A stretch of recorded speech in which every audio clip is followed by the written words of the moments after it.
Hi, my name is Johannes Flores. I'm an author and a psychotherapist. Wrote a book, self-help book called Standing Up for Yourself: The Art of Self-Assertion.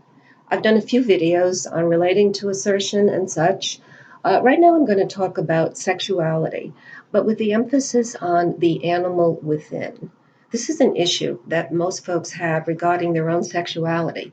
They know how to have sex perhaps in 800 different positions. They don't know anything, though, much about making love because that relates to our feelings, not just our groin.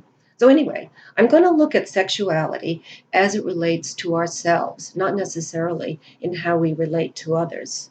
I'm going to talk about our fear of aggression, which also relates to our animal nature, our animal instincts. I'm going to speak briefly about how we learned shame, guilt, and disgust about our animal nature. So it's very difficult for people to understand that if you reject your animal nature, you're basically rejecting yourself. When I was in my 20s, back in the 60s and 70s, this is when the Beatles ushered in free love and we slept with anything that moved. I thought of myself as a very liberated person, but in truth, I was really running from my own guilt and shame. I had a lot of resentment towards my mother, and I wasn't able to express it, to own it, never mind, express it. I lived in Europe for a couple of years, running, and never realizing that no matter where I ran to, California, Texas, Vermont, I always took mother with me because I never resolved anything about my own sexuality. I was very promiscuous. When you have sex for the almost like an addict or an addiction, this is not sex for pleasure, it's for desperation. So let's right now just take a look at the body as a magnificent piece of machinery. Okay, we have just this fantastic thing that we maybe misuse or abuse. If we take care of our bodies just as though it were our car, uh, run it, keep the oil, check gas, wash it, it's basically machinery, and it will serve you. We feed this body properly, we exercise it, we rest it, we utilize it, our likelihood of getting sick is going to start to become minimal. But this is where we get into difficulty because we don't want to realize that from here down, folks, we're just like your cat or your dog.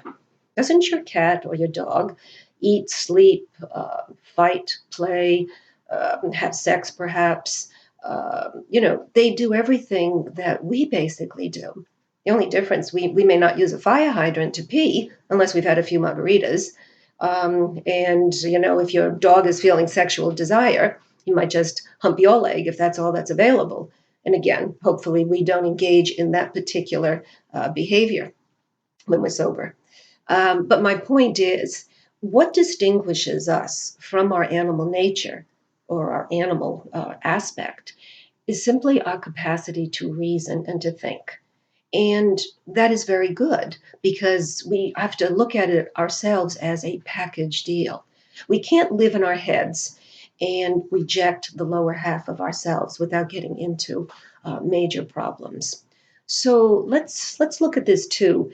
Um, think about the senses. We have five senses, just like animals: taste, smell, see, hear, and the most important, though, is the ability to touch, to feel someone else's arms around us, if it's someone we care for. Think of the baby as he or she is being hugged.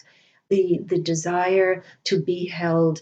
Touch is very powerful, but it can also, from a negative point of view, if we were sexually abused by somebody, when somebody casually touches us at work or whatever in a friendly sort of way, we can still shudder as the memory of our outrage of having been violated is awakened.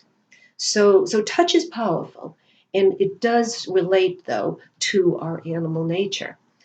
You also have to understand or recognize that aren't animals aggressive by nature? So let's do what they call like a conclusion. If we are part animal, then that means that we therefore own aggression. Now, I have created something like a Bermuda Triangle. If we put the animal at the very top of this triangle, then in the left side of the triangle, we put, say, aggression, and then over on the other side, we put anger. Now, this is a three-part deal with the animal reigning supreme in terms of our emotions. So, what are we doing with our aggression? And what are we doing with our anger? And if we are doing nothing with either one, then where are we? We're living in our heads, afraid of our animal nature, afraid, therefore, also of the expression of anger by ourselves or in conflict with another person. So, we have to understand there, if we really fear that animal within, we have to fear the sense of our own anger. A lot of clients that I've worked with through the years have major issues with anger. I want you to, those of you who do have that issue, really examine what is your behavior like when you do have a problem, a conflictual situation with somebody. Are you capable of addressing it? Or do you just dismiss it, avoid it, and let it go? Now, I mentioned also that guilt, shame, and disgust are about our animal nature is learned. Let's think of a baby. I think I may have mentioned it in another video. Say this little baby is naked at the seashore, gorgeous summer day. All that baby knows is his senses are alive. The smell of the ocean, the feel of that warm water over his naked little body, the sun warming his body. He's in big heaven. He doesn't know he's naked and he doesn't care because he's a free spirit. He's independent. He's alive. Well, guys and ladies, this is everyone. This is all of us as we came into the world innocent. But in the process of growing up, of course, socialization process, what we get from our family, our parents especially, this is how we begin to learn things about ourselves that really belong to someone else. So let's take Johnny at the seashore and put him in, say, the bassinet at home. He's having his little bath, and mommy is washing him, and yeah, he's okay, he's good, he's happy. Let's say mommy, though, had come from a very, very strict puritanical background. She was told, just lie on your back, honey, and let him do this, what he's got to do. That's your role as a wife. Produce kids, and the marriage will be fine. So she has a lot of issues about her own sexuality. So let's say she turns to get the towel to wipe her son. But suddenly she looks down and, her son has discovered his own toy. She screams out, "Stop that right now. That's disgusting." Well, baby doesn't understand language, but he certainly can hear the tone of her voice, the look on her face. Now, so he doesn't do this again around her. But what happens when Johnny becomes adolescent and those hormones are raging and the desire to masturbate overwhelms him? Where is he going to go? Under the sheets, in the closet, no matter what. And here becomes the issue. Johnny is now 15. Johnny feels desire. Johnny feels guilt to feel desire. Johnny feels angry to feel guilt to feel desire. And then Johnny feels guilt to feel angry, to feel guilty, to feel desire. It is a mess. But that's where it begins. He had to learn guilt. He had to learn shame. He had to learn disgust, which he incorporated from his mother's perspective. So, where is the hope? Where is the hope for Johnny? You have to first start and ask yourself, am I repelled by my own animal nature, my own instincts? Am I able to show passion for something other than, say, a cupcake or something that's simple, a movie star, a rock singer, or whatever? Can I bring that same passion into the bed? But am I able to not feel inhibited? Do I get repelled or disgusted when I hear my partner moaning and grunting like an animal? How can you be intimate with somebody, really let go, if you're still performing, playing a game to keep your partner happy while you're sort of waiting, just waiting for it to be over? Now, one of the dangers is that we have to understand, do I want to be a lady? Do I want to be a lady in bed, or do I want to be a woman? Do I want to be with a man who is so sensitive that it's almost sickening? That, oh, he just wants to be oh so careful, oh so this. We want somebody who's just do it, get it on, let yourself go, open up. You're there for that moment. When I said I was doing my running and this and that, I stopped my show when I started to take responsibility for my own misery. I've said before in all the videos, we can blame our parents till hell freezes over. But the truth is, yeah, they misshaped us. Let it go. What are you doing today to try to get back those two fundamental rights that I've referred to steadily? The right to my anger and the right to pleasure.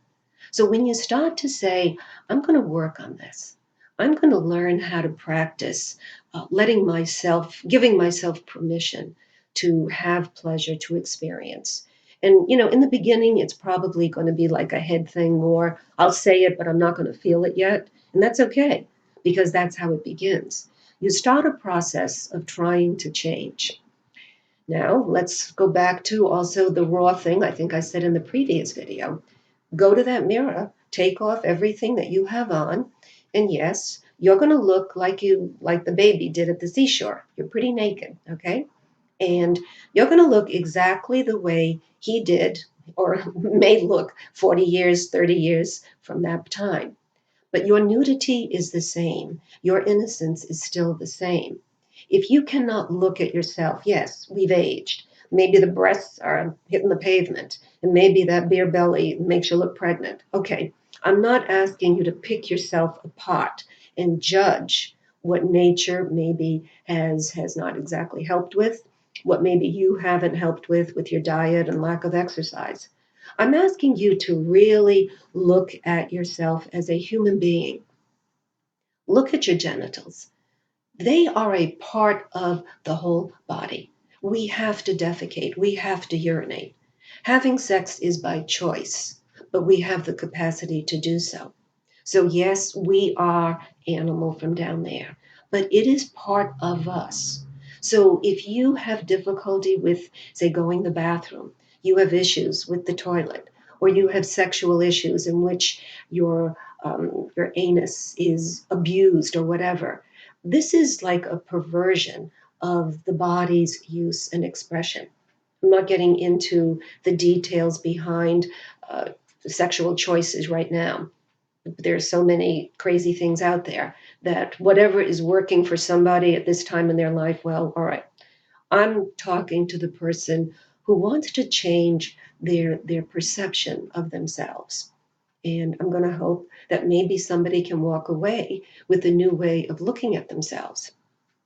So you're looking at yourself as a human being who is part animal. And remember that triangle that I alluded to, because it's a powerful statement. We are aggressive by nature. Aggression is there as part of our instincts to protect us under duress. It's fight or flight.